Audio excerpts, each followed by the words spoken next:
the whimsical world of Sugartopia, where rivers flowed with chocolate and mountains were made of marshmallows, lived a little creature named Candy Monster. Candy Monster wasn't like the other monsters. He was small, fluffy, and had an insatiable love for all things sweet. His days were spent bouncing from one candy cane fires to another, his tummy rumbling in anticipation of the next delicious treat.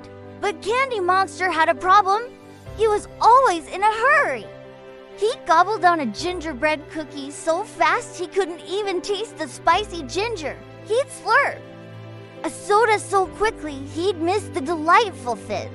He was always rushing towards the next treat, never truly enjoying the one he had. He wished he could have all the candy in the world all at once without having to wait one sunny afternoon while chasing a runaway lollipop down a licorice lane. Candy Monster stumbled upon something peculiar. Half buried under a pile of colorful gumballs was a small, shiny red button.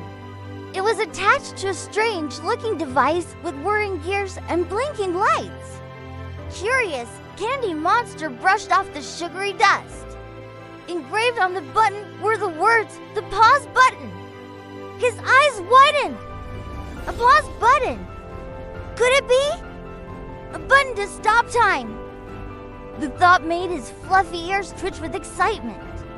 No more waiting. He could pause everything and eat all the candy he wanted whenever he wanted. Without a second thought, he pressed the big red button. Click! Suddenly, everything stopped.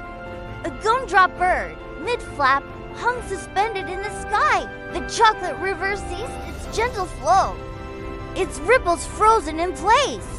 The other monsters, caught in the middle of a laughter-filled game, were perfectly still, smiles frozen on their faces. The world was a silent, unmoving photograph, and Candy Monster was the only one who could move. At first, it was a dream come true. He skipped over to the giant cupcake bakery and took a huge bite out of a vanilla frosted cupcake that was supposed to be for tomorrow as festival. No one stopped him. He then visited the ice cream volcano and licked a giant scoop of strawberry swirl without having to share. He danced through the silent streets, plucking jelly beans from the air like raindrops, his tummy filled with more sweets than ever before. For a while, Candy Monster was in paradise. He had all the time in the world and all the candy in the world. But as the initial thrill wore off, a strange feeling began to creep into his little monster heart.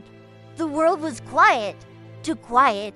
He tried to play with his best friend, a fluffy marshmallow monster named Mellow. But Mellow was frozen mid-jump. A happy grin plastered on his face. Candy Monster nudged him, but he didn't move.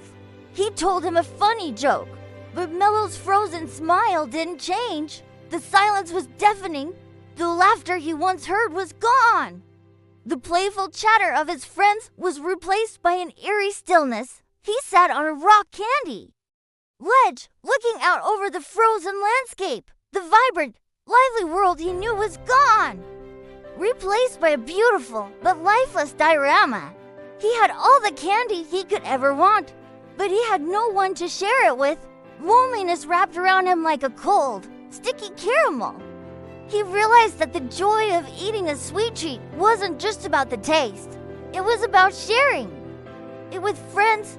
It was about the laughter that erupted when someone got frosting on their nose. It was about the race to see who could eat a sour gummy worm the fastest. The waiting, the anticipation, the shared experience that was the real magic. He missed the sound of Mellow's giggles. He missed the friendly arguments over who got the last piece of chocolate. He missed the warmth of being with others, moving through time together. This frozen world, his perfect candy paradise, felt empty and cold. He looked down at the time-freezing button in his paw. He knew what he had to do, with a heavy heart and a newfound understanding. Candy Monster pressed the button again. Click! Instantly. The world burst back to life. The gumdrop bird continued its flight, chirping a cheerful tune. The chocolate river resumed its sweet, gurgling flow, and his friends unfroze. their laughter echoing through the air as they continued their game. Completely unaware that any time had passed, Mellow landed from his jump with a soft poof.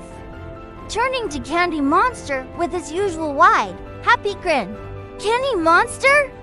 You missed the best part of the jump!" he exclaimed. Candy Monster's heart swelled with happiness. He ran to Mellow and gave him the biggest hug he could manage. The silence was gone, replaced by the beautiful, chaotic noise of life. From that day on, Candy Monster was a changed monster. He still loved candy, of course, but he learned to savor it. He would take a small bite of a cookie and close his eyes, enjoying the crunch and the flavor. He would share his lollipops, discovering that they tasted even sweeter when a friend was enjoying one with him. He learned that the best moments weren't the ones where he got everything he wanted instantly. They were the moments in between the waiting, the sharing, the living. He tucked the time-freezing button away in a safe place, a reminder of his lonely adventure. He understood now that life wasn't about rushing to the next sweet thing. It was about enjoying the sweetness of the present moment, with the people who make it special, and for Candy Monster, that was the most delicious treat of all.